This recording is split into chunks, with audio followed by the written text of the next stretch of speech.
Good. So hi, everyone. Thank you so much for joining in. We have a fully packed agenda today. A lot of you have already submitted your questions while registering, and we are seeing a lot of questions come in on our Q&A panel already.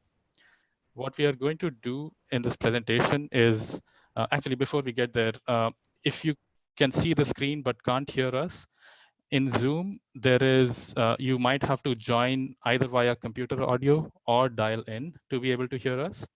So if that's the case, do find that button and click that one. There is also a Q&A box.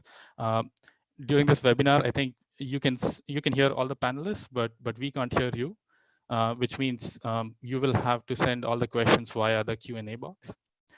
If you have very specific questions about your location, we'll share some resources. But if you have anything specific that you want us to help with, do reach out to support@pricelabs.co. Our team is pretty ready to handle a lot of help questions that have been coming in already. But if you haven't been able to get understand what you need to do so far, just go in and write that. We will be recording this webinar. So if you have registered, you will automatically get an email with the webinar link in a couple of days. With that in mind, on the panel, we have Anurag Verma, which is myself. I'm one of the co-founders at PriceLabs. We also have Pedro Borges, who's a data scientist at PriceLabs. And then Oliver, who works in business development at PriceLabs. With that in mind, the agenda for today, what we have done is we looked through all the questions and tried to figure out what can we do to answer a lot of questions together in some ways, because there were a lot of questions. So to that end, what we are doing is, first, we are going to look at current booking trends that we are seeing in our in the bookings and reservations that come through our system, or the prices that our system is recommending. So these will give like you data about sort of, yes, demand is low, but what kind of bookings are still happening and what can you do to cater to that? And this is coming from real booking data. Then we have created some tools for you to be able to dig in a little more at country and state level. And these tools are already available on our website. You don't need an account for that either. But we'll go through and give you sort of an overview of what that looks like and how to read the charts. And Pedro will cover both of these. He's worked extensively on both. Next, I'm going to cover how the pricing algorithm in PriceLabs works. And we thought this was important because a lot of questions seem to ask how is the algorithm going to be impacted? How is it reacting right now? How is it going to be impacted for next summer or for next year? So we thought it would be a good idea to do a quick 3 to 4 minute overview of how the algorithm works and what we are doing to make sure things work correctly. And then in the end, we'll open up the floor for Q&A. What we have done is we have categorized all the questions into similar themes, and then gone ahead and we'll go ahead and try and answer questions for that. But then we have also, we are also getting new questions all the time. So we are expecting, I know that we have set out about an hour for this, but if it goes on for an hour and a half, we are okay with that. I think last 2 weeks back when we did this, the webinar did go on for an hour and a half. With that in mind, I'm going to hand it over to Pedro, who can share his current booking trends that we see in our listings that are using PriceLabs, and then also show the data tools that we have created.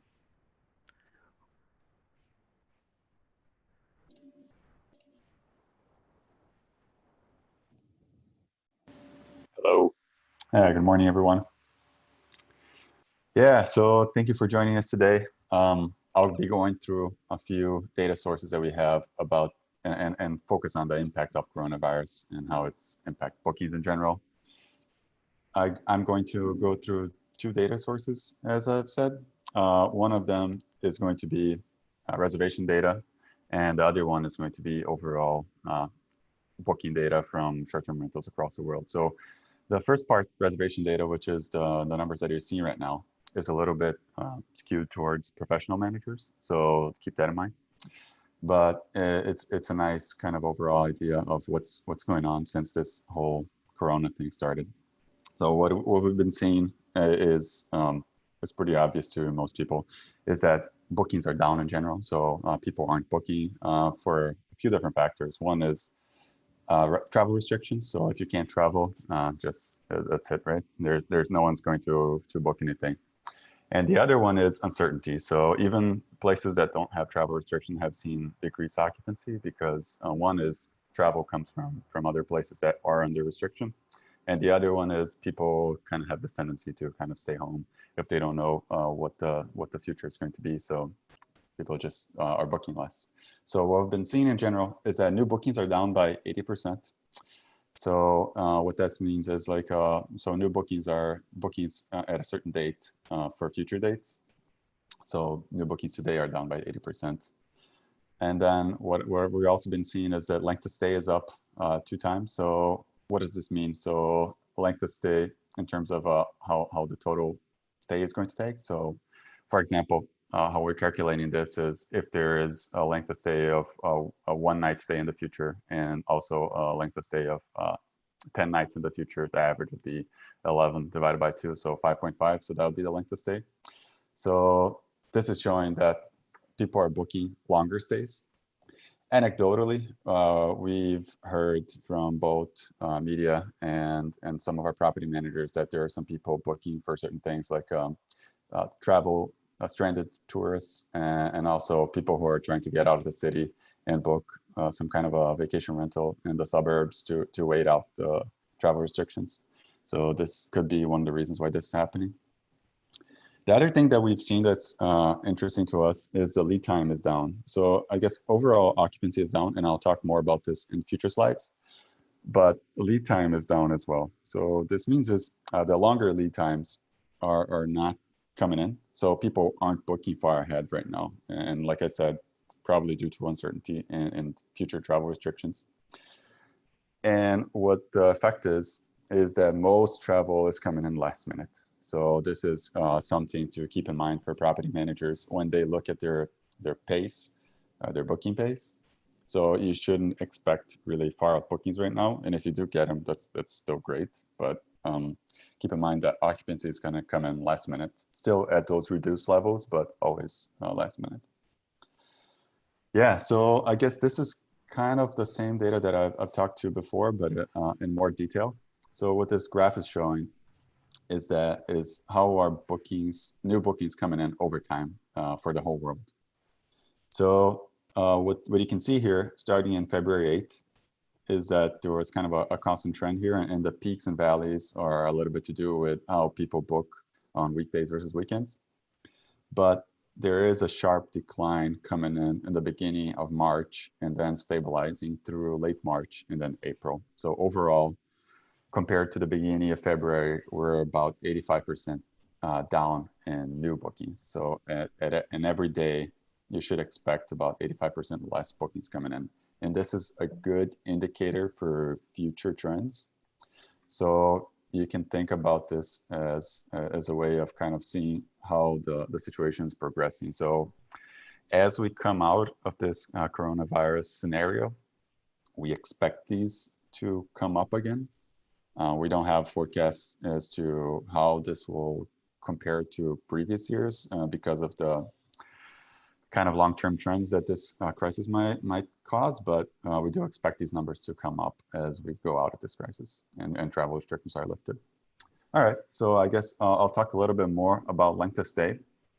So yeah, like we've talked about, length of stay is increasing. So this plot is focused mostly on longer length of stays. So you can see here, there are 3 categories of length of stays that we're looking at. So in light blue, you have 15 to 21 days, and dark blue, 22 to 30 days. And then on this kind of orange salmon kind of color, you get 31 to 60 days. So this is a global trend that we've seen in general and also in several markets across the world. So people who do book are booking last minute and longer bookings. So this is showing how since February 15th, people have been booking longer bookings and the new bookings that are coming in are longer. So yeah, lots of 31 to 60-day bookings coming in. This is, and we're going to talk about this more later, but this kind of reinforces the importance of trying to get these longer bookings, since they are the bookings that are happening, and also the importance of using length of stay discounts and some other strategies that we'll talk about. Yeah, here there's a highlight on far out bookings. So as you can see, far out bookings aren't happening in general. So in the beginning of February, we had a lot of bookings that we used to come in 15, 30, sometimes 60 days ahead of time. And now they've just really dried up since the mid to late March. So as you can see here on this red box on the right side, it just shows all the bookings that aren't happening. So what has continued stable are the last minute bookings. So same day bookings, the 1 to 6 day bookings, and that's pretty much it. So this is kind of a highlight of what's going on right now. So bookings that are coming in are longer and also last minute. So what can be done about this? So I guess what can be done about this is focusing on the bookings that are happening, right? So longer and short and last minute. So this means doing aggressive LOS discounts. I think this is a really important point that everyone should be taking advantage of right now. So LOS discounts are length of stay discounts. So you can think about these more commonly as weekly or monthly discounts. Some PMSs offer more fine-grained kind of LOS discounts, but weekly and monthly are pretty much universal. And you can use these to heavily discount your longer stays, and especially now that you have maybe higher fixed costs because of coronavirus. So cleaning might be a little bit more of a hassle than it used to be before, because you have to get someone out to the houses for a 2-night stay, for example. So there's even more value to taking longer bookings right now in a lot of places. Last minute discounts are very critical. These can also be set in PriceLabs. So yeah, since bookings are coming in last minute, as we've seen, do discount them last minute, because that's the chance that you'll get to get a person in booking. And also keep in mind that there's a lot of empty inventory in the market right now. Occupancies are down in general, so plenty of competition. So a steep last minute discount might be worth it right now.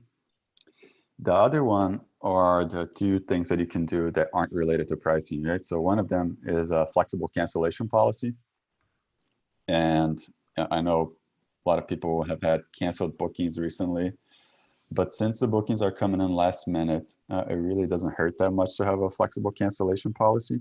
So it's also something that people might be looking for, since they are booking these under uncertain situations. So yeah, consider making your bookings a little bit more flexible than usual.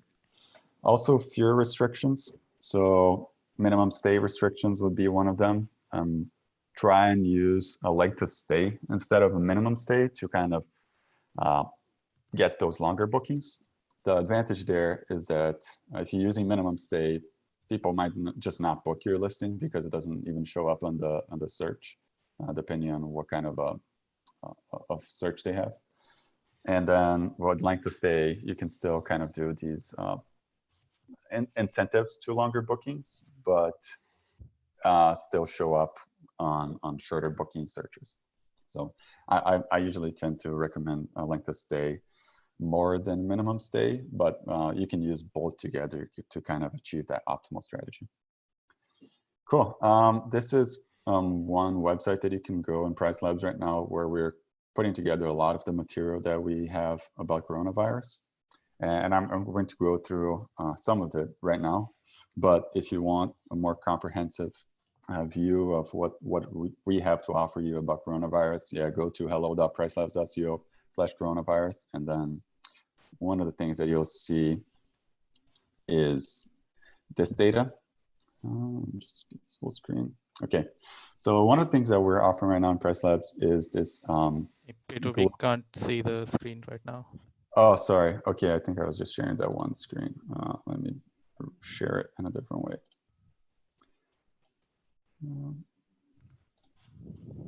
1 second.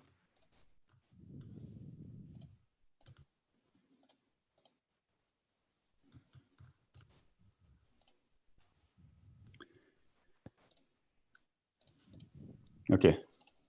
Does it look okay now? Yep. Perfect. All right, sorry about that. Okay, so yeah, the coronavirus page in PriceLabs, it includes a few different things, but this is it. A few different things that you'll see there is where you'll see some blog posts about coronavirus. You also see some data that we're sharing. So both global data and US and states data. And I'll quickly go through the data right now just to kind of give you an explanation, but there's a new blog post that really goes through it well and gives you some examples of the insights that you can take from it. So first one is a map. This is just showing how occupancy has changed over the last weeks. Right now, we're in a stage where occupancy is pretty low and pretty constantly low, as you'll see in some other plots right now.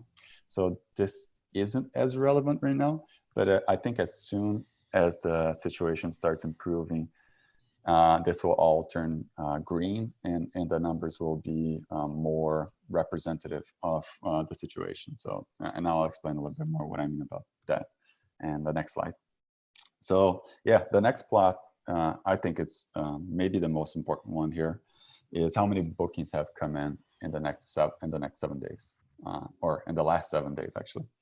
So what does this mean is, for example, if we look here at yesterday, it looks like the number of bookings yesterday was more or less the same as the day before. So we're kind of in this stable low demand situation. And this is low demand relative to March 8th. So we can see here that we're about 60% down in the US relative to March 8th. And this is matching more or less what we've been seeing from some other analysis that we've been doing. So yeah, keep an eye for this plot. And as soon as this starts coming back up, you know that we're in a recovery state. So this is what you can use as a leading indicator for your purposes of seeing how this crisis is progressing. And this is available in PriceLabs, and it's also refreshed daily. So you get some live data here for the situation. This next one is also interesting. So this one looks at one, and in blue you see occupancy. So this is future looking occupancy. And green, you see the new bookings that have come in on the last week. And then in red, how many cancellations have come in the last week. So one of the things to keep in mind here is this is just straight up data from the OTAs. So sometimes you'll see this new booking here really like come up strong in the last few days. And there are two reasons for this. One is that all bookings are coming in last minute, right? So we've talked about this a lot. So you should expect the green line to come up really sharply in the last week. Other one is you might be seeing some block dates. So depending on how the hosts are dealing with the travel restrictions, you will see this come up. And although it looks like a new booking, it might be actually a block date. So occupancy might be a little bit lower than this represents. But the interesting part here is canceled dates. So people are canceling last minute. That's kind of an issue for the host, right? And the other one is people are canceling for some holidays last minute. So you can see here that there's a lot of cancellation coming in the last 7, maybe 30 days here. And then I'll dive into some data in the US to show you how people are canceling for some holidays. Okay, next plot we're going to talk about is a booking lead time changing. How is booking lead time changing? Yeah, so this is more of what we've already talked about, right? So lead time is shrinking. So most of the bookings are coming in last minute. This one actually shows that in March, we haven't seen that big of a change in the US, but it has changed and kind of skewed towards shorter bookings. So this 2-day or fewer bookings is taking a larger and larger share of the total amount of bookings coming in. And we don't see as many 60 to 180 bookings anymore.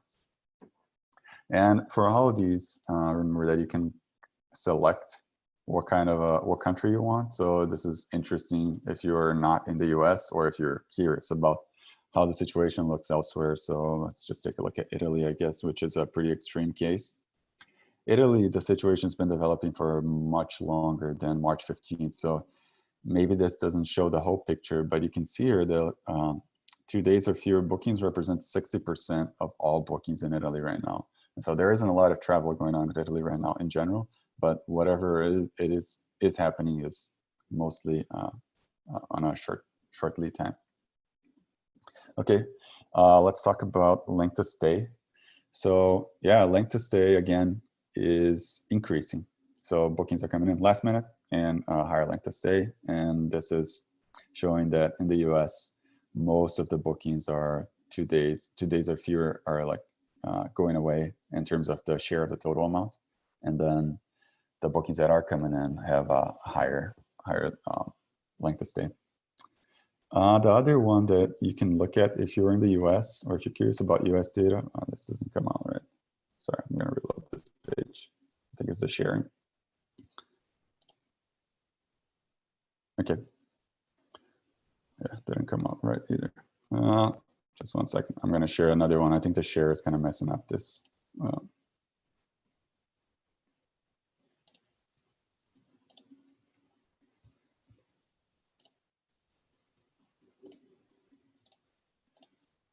Okay. Yeah, so the other page you can look at is US specific data. And this is just focused on the United States. So just because it's a big country and this is where we're at, so we have this broken down by state map.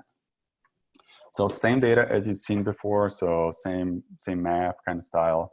Also looking at new bookings by date, but on a state level this time. Very similar trends to what we've seen across the world. So kind of relative to March 8th, new bookings are down. The one plot that I want to highlight here is this future date. So how you can use this for your local market. For example, Michigan has a Memorial Day and 4th of July occupancy peaks here. And you can see that in the last 7 days, the new cancellations, which are this red line, have been coming in for both Memorial Day and 4th of July. So this is a nice way to keep track of the data that's kind of representative of your market. So yeah, use this data to keep track of the situation, kind of justify your strategies in terms of minimum stay and also last minute pricing.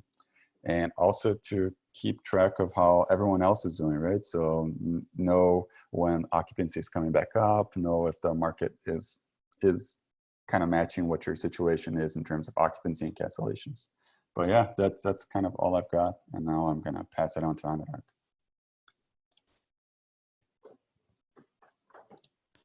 All right. Thank you so much, Pedro. That was super comprehensive.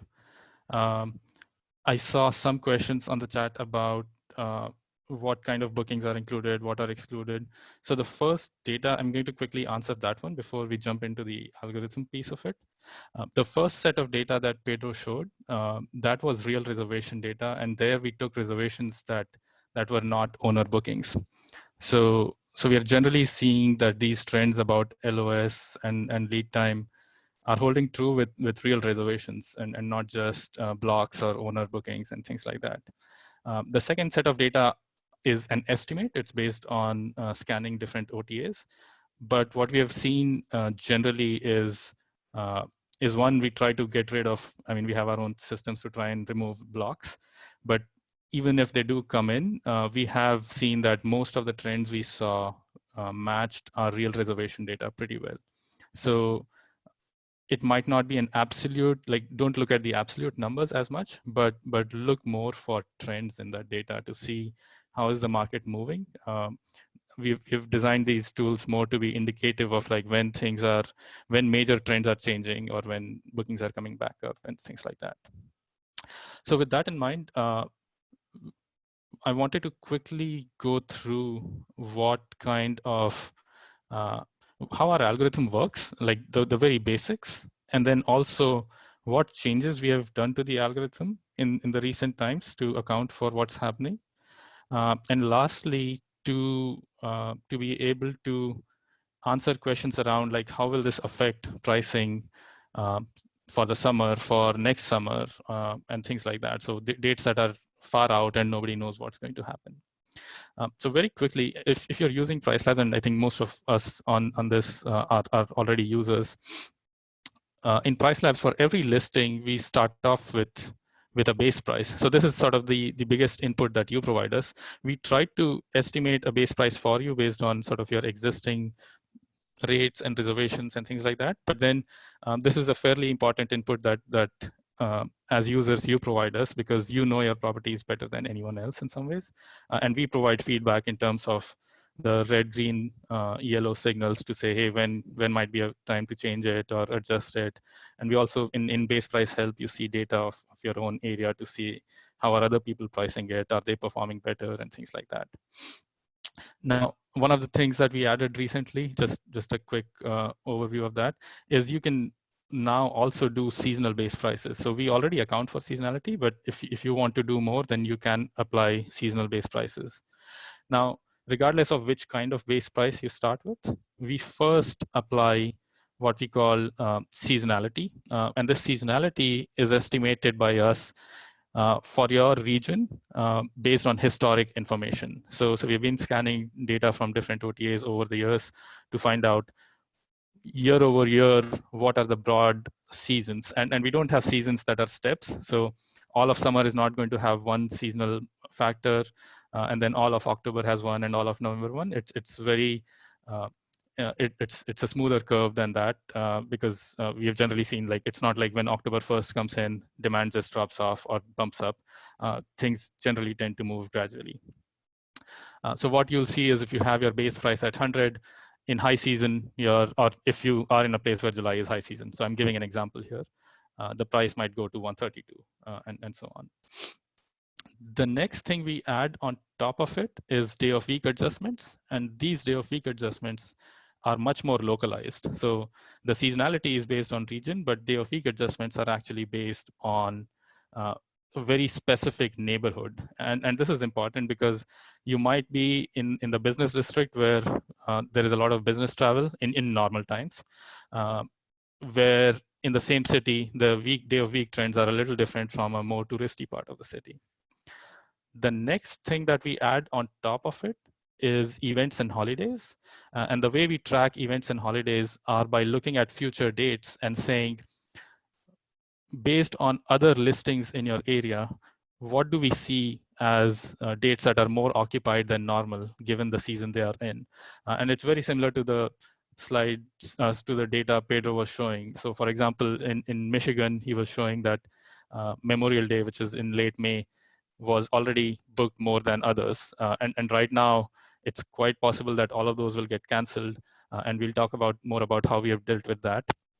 But in normal times, we'll say, hey, usually 5-6 weeks out, this area is booked maybe 40%. Right now, this particular weekend, though, seems like it's booked 51%. So something must be happening, and we proactively increase your rates for that. The next thing that goes in are what we call lead time adjustments. So there is a lot of flexibility in PriceLabs to control it, but if you don't do anything, by default, we tend to say, if it is last minute, then it applies a gradual discount to say, if it is like tonight or tomorrow night, apply a deep discount, and then every day it gets farther away, reduce that discount. And on the other hand, what we do is we say, hey, you don't, if you are 6 months away or 8 months away, in depending on like where you are, in a lot of places, you don't need to, I mean, nobody is booking that far out unless there is a big event going on, in which case people are generally okay paying a premium. So what we are doing is we generally say, if it's super far out, let's not have market rates right now. We don't want you to become the first one to get booked if there is something big going on. If there is something big going on, a few folks might get booked, and then we'll pick that up as a signal that there is some event happening, and we'll raise your rates proactively for that big event. The last thing that we do, in addition to all the controls that you can put in, is, and it's also something that we have tailored for the current times, is what we call the occupancy-based adjustments. These are, we have always had these. We launched these about a year and a half back, but uh, what we did about 2 weeks back or 3 weeks back is we launched a setting called coronavirus based on the kind of reservation data that we were seeing, the change in booking trends that we were seeing. So what these do is they don't apply a blanket discount. What they try to do is they say, if you're not getting booked, then we'll apply a big discount. So they look at the next 15 days, 16 to 30 days, and 31 to 60 days, and try and say, depending on what occupancy range you fall in, if you're less than 10% booked, they'll try to go with a deep discount on top of everything else that we are doing.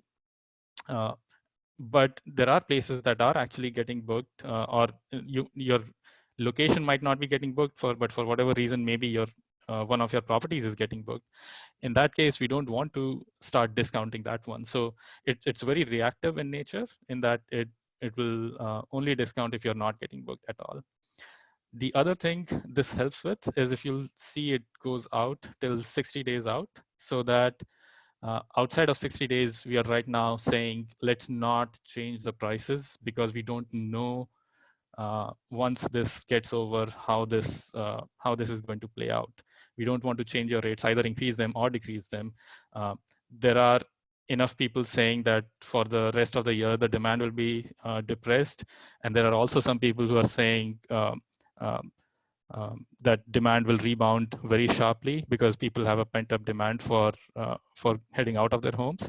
But regardless of where you lie on that spectrum of optimist versus pessimist, in some ways, we don't, or realist, we don't want to go ahead and do changes right now. Partly also because, as Pedro's data was showing, nobody is booking that, or very few people are booking that far out. So we don't want to go ahead and change things already. The last thing that this will also help with is, because it's a reactive kind of a setup, when things do start coming back up, as you start getting bookings, your occupancy will go from 0 to 10 to 20 to wherever it ends up being. The discount will become much lower than what is being applied right now. So as demand starts coming back in and you start getting bookings, these discounts will start disappearing. Now, we know that many of you are fairly savvy users who might have a special scenario that you are trying to build. So if you have some other setting turned on, then our default coronavirus settings are probably not applying. So in that case, we do request you to see if you can tailor your occupancy adjustments to suit the current times a little better. So if you have different settings that are applied here, go ahead. You can add more columns here. You can go do all of that, and yeah, and basically try to stay up with the times. If you have never used these occupancy based settings, then our defaults are already kicking in and helping out. But if you have some other setting chosen, then we do request you to review that a little bit. Just to give a little more flavor of what these discounts do exactly, or premiums in other times, is right now we are in April. The orange band here is the first 15 days, the next 15 days that are coming up. The next one, the yellow band, is 16 to 30 days out. And then the blue band is 31 to 60 days out. So we are going to look at your occupancy in each of these ranges and either move these prices up or down. I think in this setting, they're all pretty much just moving down. We are saying, hey, if you're getting any bookings right now, that's good. So they are going to say, okay, if you're not booked at all, we are going to drop these prices. That said, the prices will not go below your minimum price. So if you have set seasonal minimums or special minimum prices for specific dates, those will also be honored. We will not go below whatever minimum price setting you have currently set up in PriceLabs. Now, the other thought this also tries to clarify is that our price adjustments, unless you change your base price, in which case this entire graph will come down and all your prices for the entire year will be impacted. the changes we are making will not impact your rates outside of a 2-month window. So the rates outside will stay what they are. And to the question, there was a question about how seasonality is going to get impacted, or how rates are going to get impacted for next year. And the biggest input to that, to rates next year, is going to be the seasonality. What we'll do is we'll not use the data from the current times to estimate seasonality when we do any revisions to our seasonality. With that in mind, I think I'm done with this portion. I hope this was helpful in clarifying how our algorithm works a little better. Perfect. That was awesome. Thank you so much, Anurag. So I will share my screen, and now we will get to more Q&A here. So we'll kind of go topic by topic, starting with pricing algorithm, going into things like length of stay discounts and pricing strategy and things like that here. So we did already have quite a few questions that were submitted through the web form before the webinar, so we'll start tackling some of those. But if you do have questions, please do type those into the Q&A below and we'll get those answered here. So the first question, I think we may have covered it kind of while Anurag was talking here, but it has come up a few times, is where is our scrape data coming from? How do we know who your competitors are? What's your comp set and things like that? Anurag, do you want to talk a little more to that question here? Yes, I can do that. So what we do for any listing that is on the PriceLabs platform, we look at the closest 300 to 400 properties, and we use a mix of different types of properties when we do this. But we also look at hotels in your area to understand if there are shifts in demand that they are seeing, because sometimes they can be a little more proactive in knowing what big conference is coming up a year out. We also look at hotels just to get a sense of trends. Now, the important thing here is, regardless of the source, we never try to match your price with anyone. So you might be a 3-bedroom place and you might be in an area with a lot of 2-bedroom apartments. We are not going to say that you should be priced similar to the 2-bedroom apartments. But what we are going to do is, if we see that more than half the 2-bedrooms are already gone, already booked 6 months out, we'll say something must be happening. And although 3-bedrooms have not started booking yet, we are going to apply a premium to say, okay, there is some demand coming in. And you can see that data from, if you go to base price help in your dashboard, you'll be able to see that data as well. Perfect, yeah. And kind of piggybacking off of that, another question was essentially asking that, hey, I'm using PriceLabs. During this time, my prices are dropping a lot lower than competition I see in my area. So I thought this was a great place to note that, hey, we are not price matching you, just like Anurag was saying here. And essentially your rates dropping, that is a kind of good indicator that PriceLabs is doing what it's supposed to be doing with this low demand here. One thing on that note that I wanted to share that's a pretty good resource here is this base price help that Anurag was talking about. So for each of your listings, under where you set this minimum price, you'll see base price help here. And if you open this at the top here, you'll be able to filter by bedroom type. So let's say 2 bedrooms, for example. And one graph that's particularly useful is going to be this third one here that shows price trends by percentile. So this can be a good indicator to let you know, hey, are my prices aligning with the bottom 25% of prices, the median price, or the top 25% of prices for 2 bedrooms in my area? So if you're saying that, hey, you're totally underpriced for your market, PriceLabs is dropping my rates and I think we're dropping them by way too much, this can be a good indicator to see, hey, are we in line with that bottom 25% of prices, or are we, let's say, 50% below that bottom 25% of prices? So typically there's not really a reason to price yourself way under the competition. But during these times, since we have seen much fewer bookings coming in, it can be a good idea to definitely be on the lower end of the market to try to get some of that occupancy to your listings.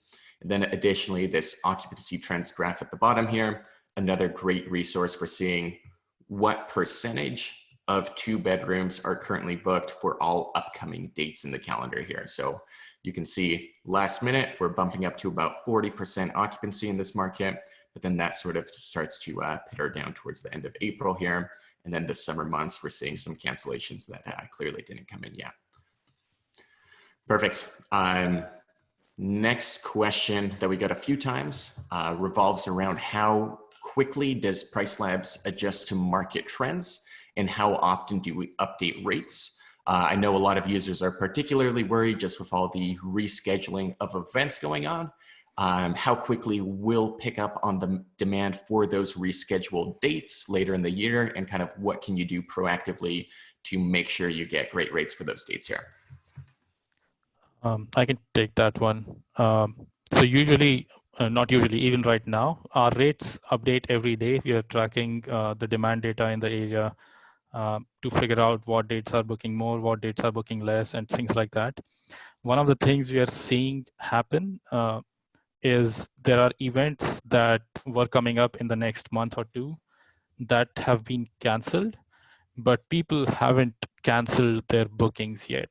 So in our market data, those still look like there is extra demand there. So what we have done there is we have gone ahead and muted, or not muted, but dampened the event predictions a little bit in the next month or two. The flip side of it is when these events get canceled, some of these events are getting moved. So there might have been an event that was supposed to be in May and they canceled it, but now they have rescheduled it for October. And given that nobody really is booking for October yet, that demand is not going to show up because occupancy for those days in October is probably not going to increase right away. So as people start booking those, we'll pick up and increase prices for those. But in the meantime, if you already know about events in your area that have been moved, we are requesting users to go ahead and select those dates and put a minimum price or a price adjustments.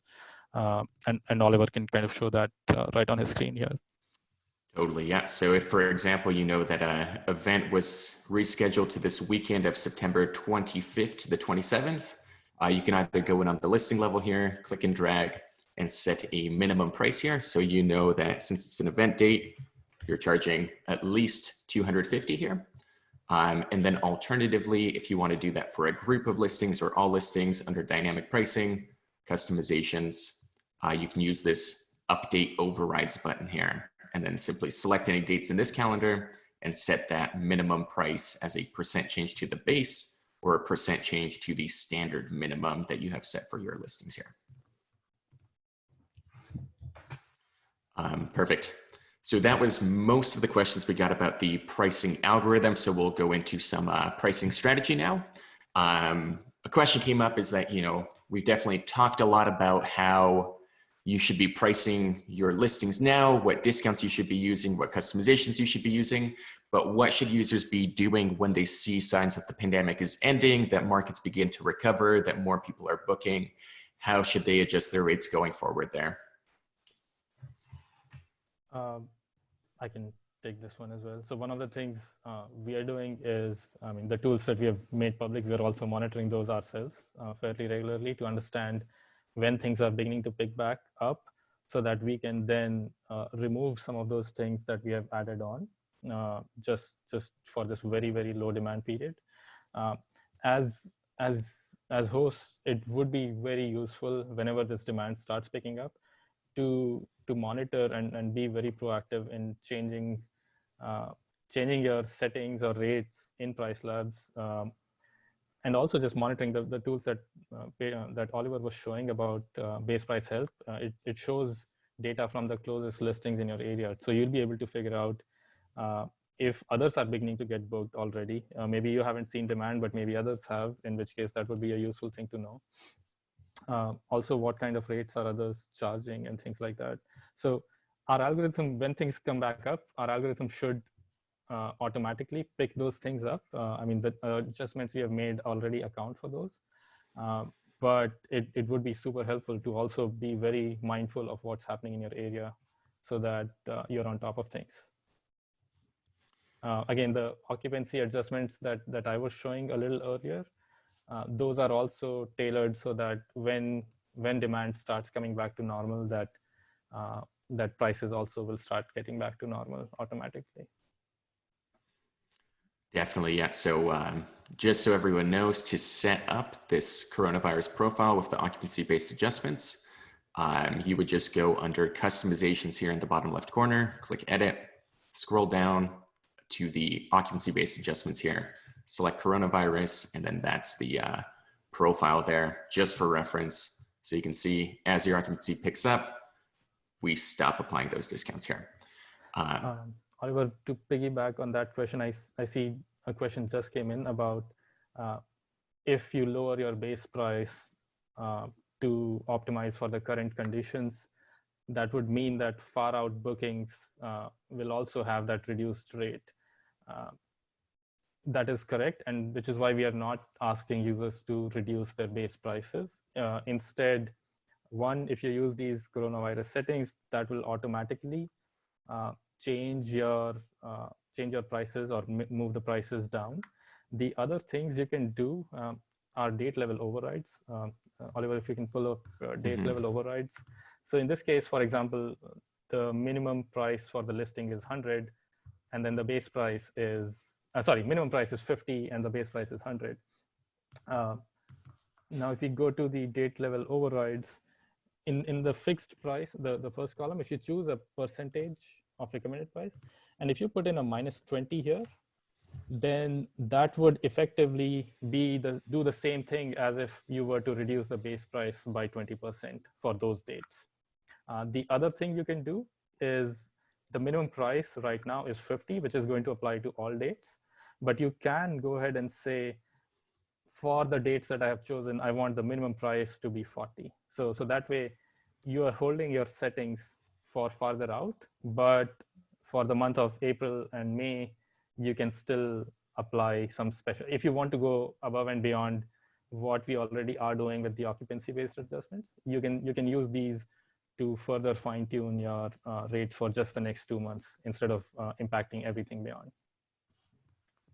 Perfect, yeah. And a tool that a lot of people miss, instead of just clicking and dragging on the calendar here to select those dates that you want to do overrides on, you can always click this date-specific overrides button on the right-hand side.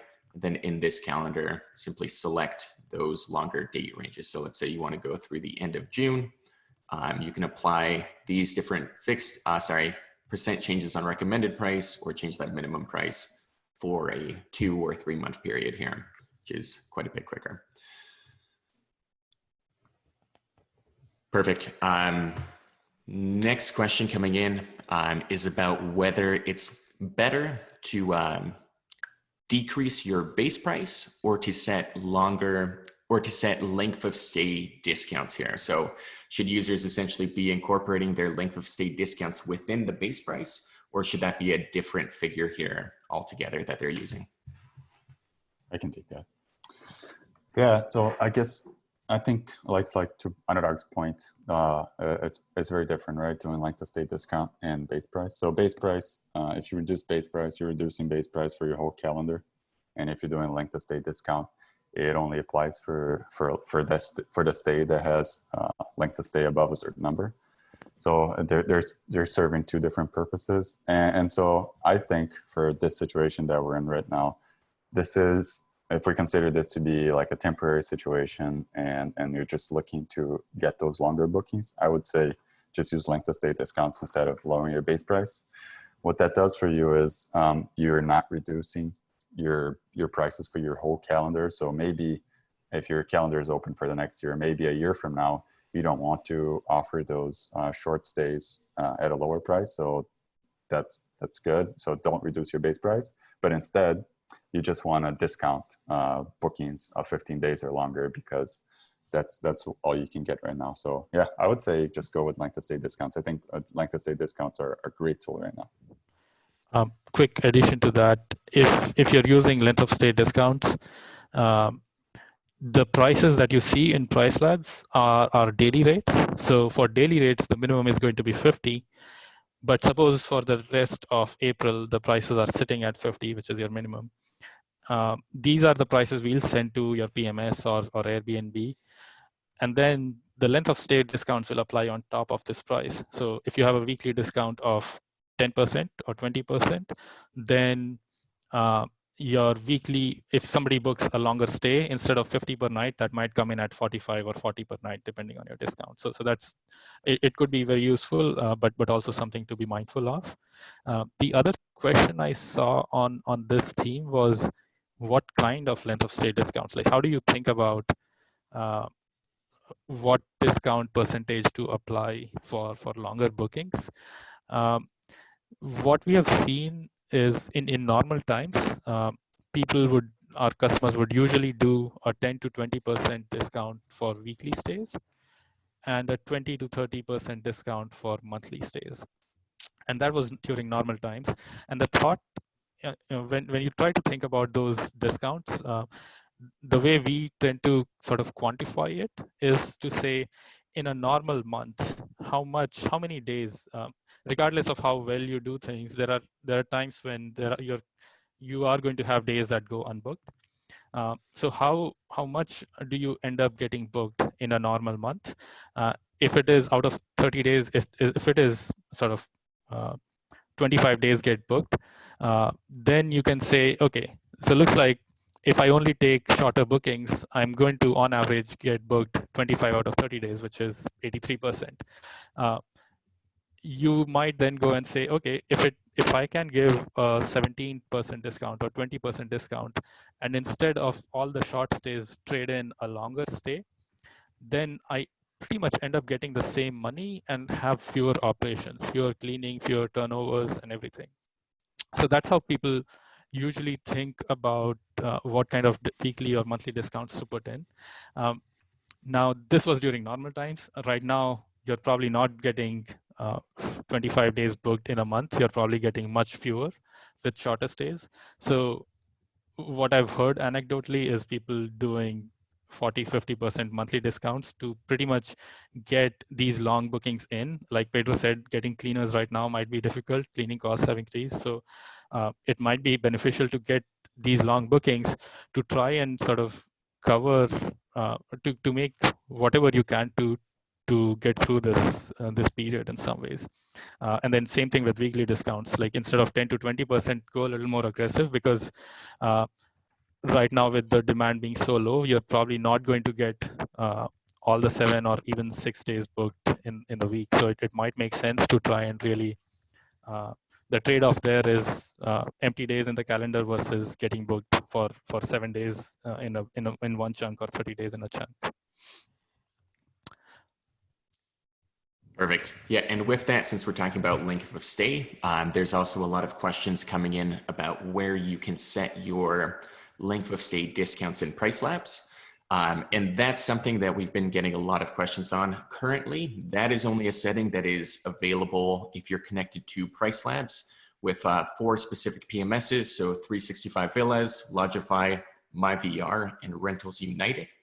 If you're using a different PMS, or if you're connected directly through Airbnb, we would still want you to set those length of stay discounts directly in the PMS or directly in Airbnb, and those will be applied on top of our prices when anyone books here for those extended stays. Perfect. And then with that too, since we're talking about length of stays, a lot of questions on whether it's possible to currently set a length of stay discount for a specific period of time. So let's say you only want to give a high length of stay discount for the next 2 months. Anurag, is there currently a way to do that here? Not in PriceLabs, but I know, and you will probably need to dig into your PMS. I know some PMSs allow for this, where you can select a date range and say, I want a length of stay discount only for this date range. So yeah, go into your PMS or go into Airbnb and see if that can be done. Right now, unfortunately, we can't do this in PriceLabs. Perfect. Alrighty, so yeah, let's move into some questions we've been receiving about kind of our data and the current state of the market. One question that came up over and over again is anyone getting bookings? So we thought we'd do a quick poll just to let you share your experience here, if you're getting bookings or not. So feel free to fill that out here, and we'll share the results in a second. Just asking if you've been getting bookings in March, and then if you've gotten bookings in the past week here to see how others, using PriceLabs are doing around you here. Perfect. And then, but to add a little bit, the data Pedro showed does show that some folks are getting bookings. So it's not down to zero. It again depends on the region you're in. There are countries and states that have completely put a pause on short-term rentals, and then there are places that are still open, but of course with reduced demand. But we are seeing that there are bookings coming in, even in places where they have put a complete pause on short-term rentals. Do check what your regulations say, because you might still be okay taking a monthly booking, which doesn't qualify as a short-term booking, and there might be some demand for that. So so look into those avenues as well. Yeah, just check your local regulations to be sure you're on the right side of it. Definitely. And a question that's probably good for you here, Pedro. People asking, are there certain dates in the future that we're still seeing bookings trending closer to where they have been historically? Any big holidays? I know Easter's coming up. We have some holidays in the summer here in the States. Anywhere that still has strong demand that hasn't been canceled and people are still holding out hope they'll be able to travel here? Yeah, so I guess this whole idea of future dates has been impacted pretty heavily by the trends that we've seen on the data. So the trend is people aren't booking far ahead. So I would say that in general, it looks like the demand is lower and far out in terms of pretty much anything. So including holidays, and yeah. So I guess the kind of bad news is everything is lower because no one's booking far ahead anymore. So you see that there's kind of at least a baseline lower demand going on. And the other thing is cancellations are coming in last minute. So if you have a holiday that's coming up, even though the demand might look high, you might still see the demand going down as the date comes close. But we're hoping that once this uncertainty is over, long booking leads come back, and then we'll see demand coming up again for far out dates. Yeah. Perfect. And with that, other questions on a similar vein regarding pricing year over year and how that's currently looking. Any data on that? I know last minute, we're definitely seeing prices go down drastically as hosts try to fill up their listings, but more far out, let's say 2 months plus, are prices generally steady with where they were last year, or have those dropped as well? I can take that. Go ahead. For the most part, at this point, I think nobody knows when this is going to end or how demand is going to look when it does end. For the most part, we are seeing things stay steady, but that's a good suggestion as well. We can try incorporating that kind of data into our reports as well. So we'll see if we can start add a chart to track prices or something like that. Yeah. But you can probably already see the prices. If you're using PriceLabs, you can always go into base price help and see what others are charging right now. But we'll look at adding more intuitive information there for you to be able to track how that's changing as well. Definitely, yeah. And we do have those poll results from earlier here, so hopefully you can see those on your screen now. It looks like bookings are still coming in, definitely a lot slower than we typically see, definitely a lot slower than we'd hope, but it looks like 58% of those who responded still getting bookings. But then the average occupancy in March, definitely a lot lower than what we would hope, but definitely kind of in line with the data that we're seeing here. So some of you filling up 80, 90, 70%. That's awesome. I'm assuming long-term bookings are helping out with this a little bit. But then a lot of you kind of in that 10, 20, 30% range. So hopefully things do start picking up quickly here. One of the things that we had covered in the last webinar that I don't think we have discussed yet, but we should, is even with short bookings. I think Pedro touched upon this a little bit, where he was saying don't make the minimum stay too high. Yes, you want to get long bookings, but given that everybody is booking only with a very short lead time in the next week or two, even if you do get a short booking, that short booking will get over pretty soon. So you'll have your full calendar empty to take longer bookings later on. Which, yeah, so and given that there are deep discounts or longer bookings, it might be okay to take shorter bookings at the full rate in some ways, although discounted full rate in some ways. Yeah, definitely. And I am seeing a lot of questions come in through the chat. For our organization, if you could type in questions in the Q&A, that would be helpful here, just so we can respond to those a little more efficiently. And then Pedro, since you've been compiling a lot of data from different markets around the world, have you seen any trends for markets that are currently recovering? So there's been some talk of Wuhan recovering, some countries not being hit quite as hard by the virus as others.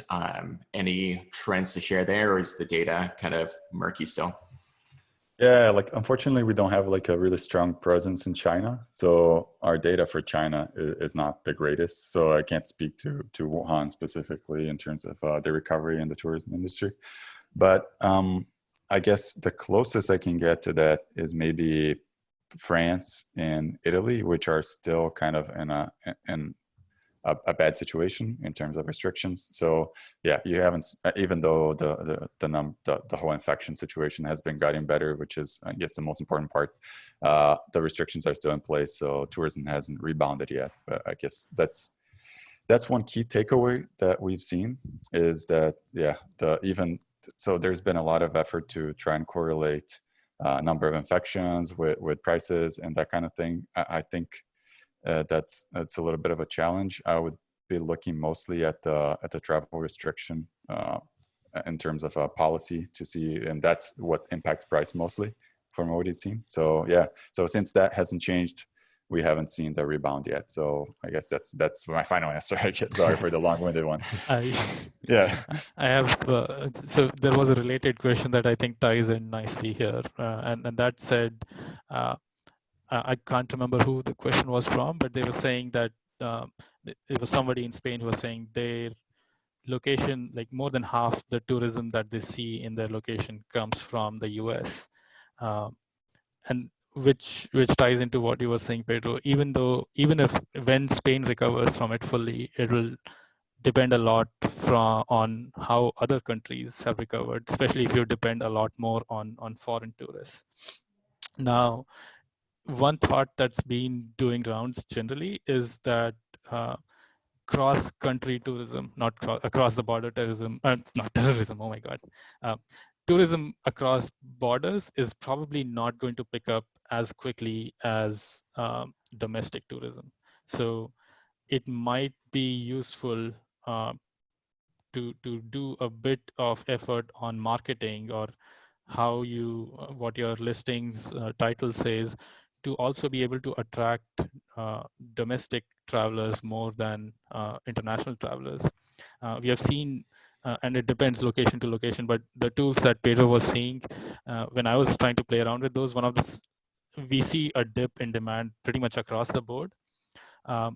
But countries that depend on international tourism more than anything else have seen a really big hit, a much bigger hit than what you see in Spain or US or France.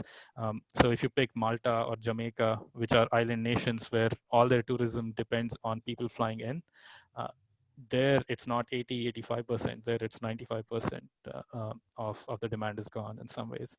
So yeah, it's important to understand where your demand comes from, and if it's a lot of demand that flies in from far away, it might be useful to try and understand how you can also start attracting more local tourists, or not even tourists, local business travel, or other forms of accommodation, even if it is not tourism.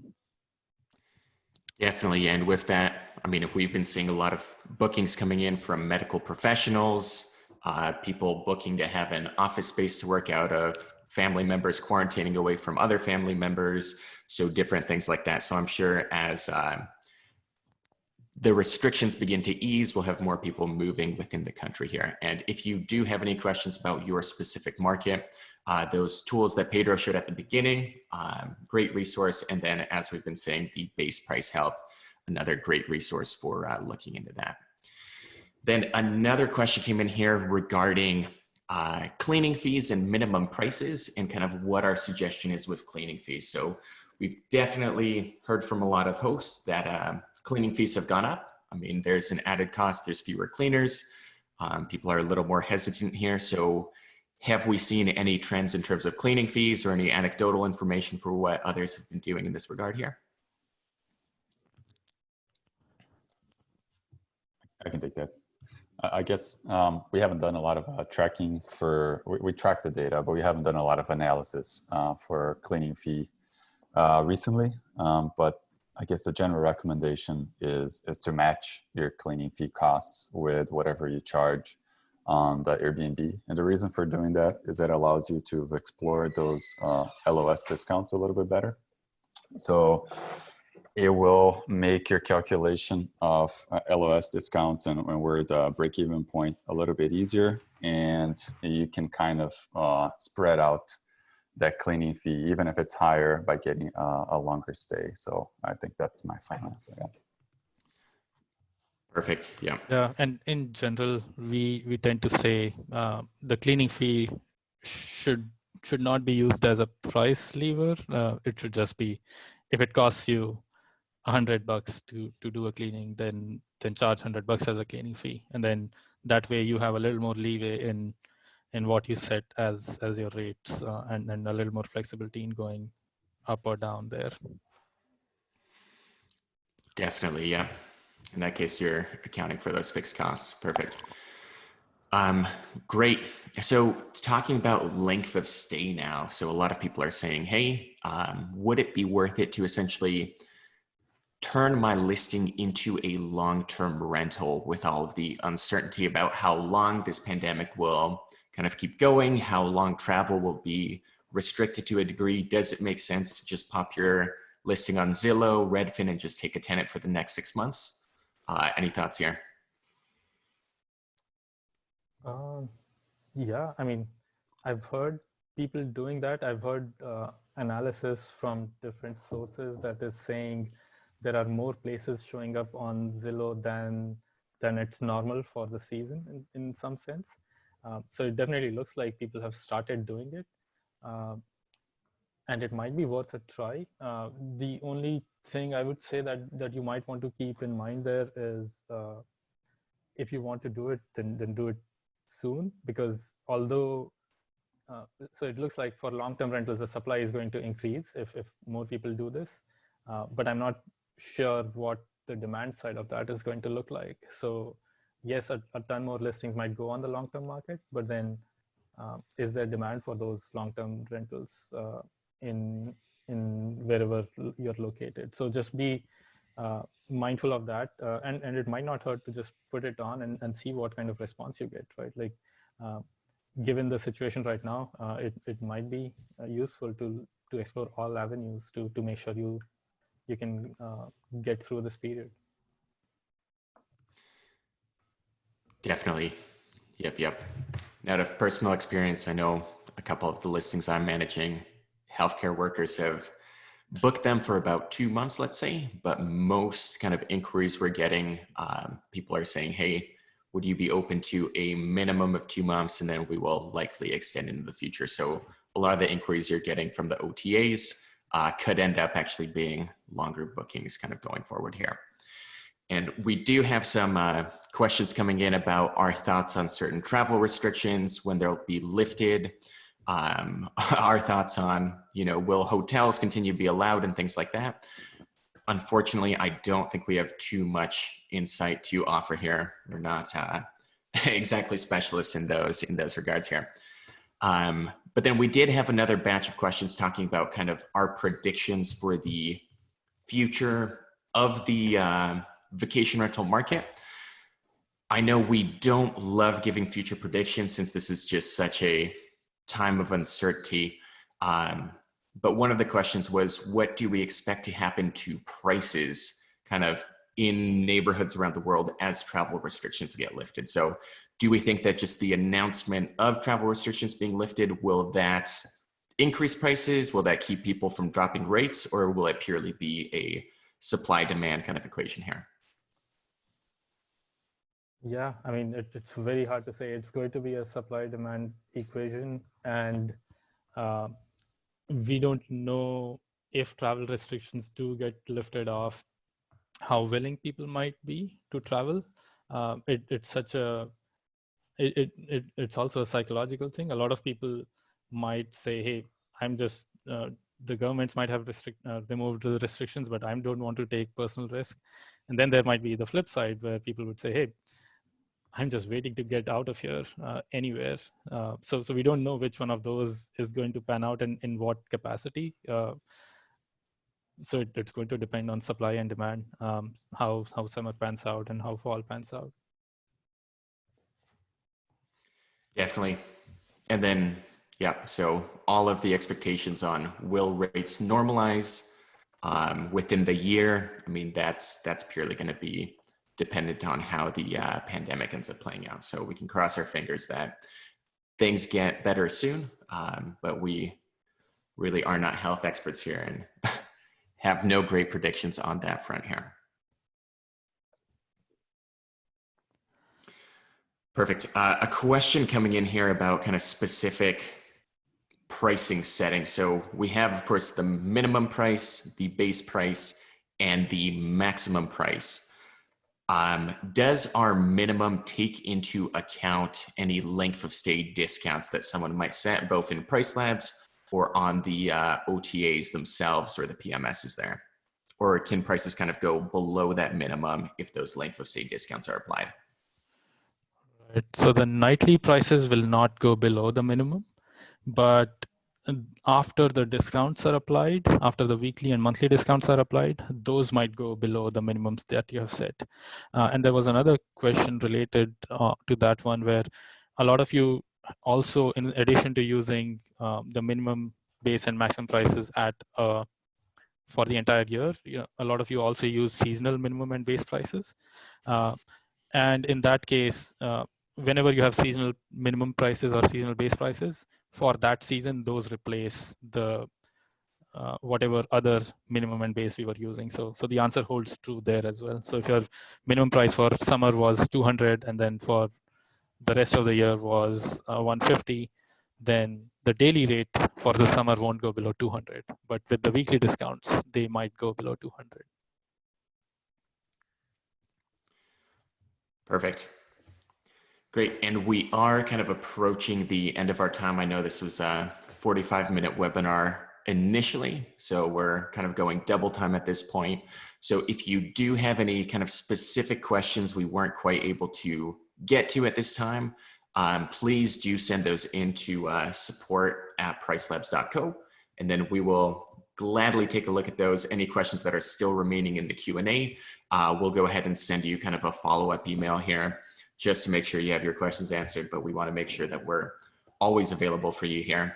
And really quick, I'm going to launch a poll just to see how helpful this webinar was for all of you. So I would encourage you to answer it here. And then if you do have any other things you would like to see either from our data in the future or other things you'd like us to cover on the webinars, please do type those into the Q&A now, or simply send those to support@pricelabs.co. That just helps us get you the most useful resources possible here. So let us know if we can improve in any way. And on that note, any closing remarks from either of you, Anurag and Pedro?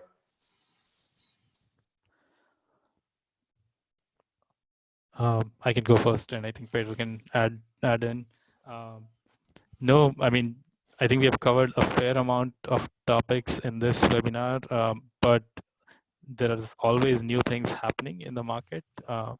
So we are on our end going to be monitoring things very closely. We would also encourage everyone to go into the data tools that Pedro showed and go explore what your region looks like.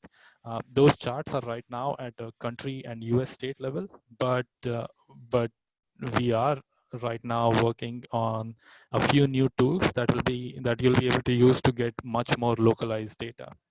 So instead of looking at all of Florida, for example, you'll be able to look at just Miami region or even a specific neighborhood within Miami and things like that. So we'll send an update to everyone once that's ready, but we're hoping in a couple of weeks we'll have something that you can use to monitor your markets in a much better way, to be able to find out what needs to be done, and to be able to sort of be ready for when things start rebounding.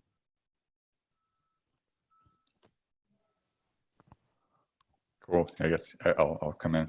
Yeah, thanks everyone for joining. And I guess, yeah, we're putting a lot of our team here, our data science team, and everyone, and is putting a lot of time here into and consideration into making these adjustments to the algorithm to make sure that it does the best job possible in this kind of unusual situation. But if you see anything that's a little weird, or you see some pattern there that you think the algorithm isn't quite catching, or some strategy that you'd like to implement that you think would do better, we're definitely open to that. So yeah, shoot us an email at support if you have some ideas, and we'll take that into consideration as well. All right, thank you.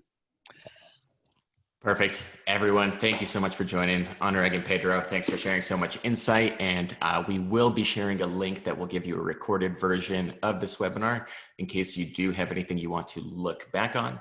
And then as we come out with more resources, so that regional data, expect to see more of us in your inbox here coming up soon.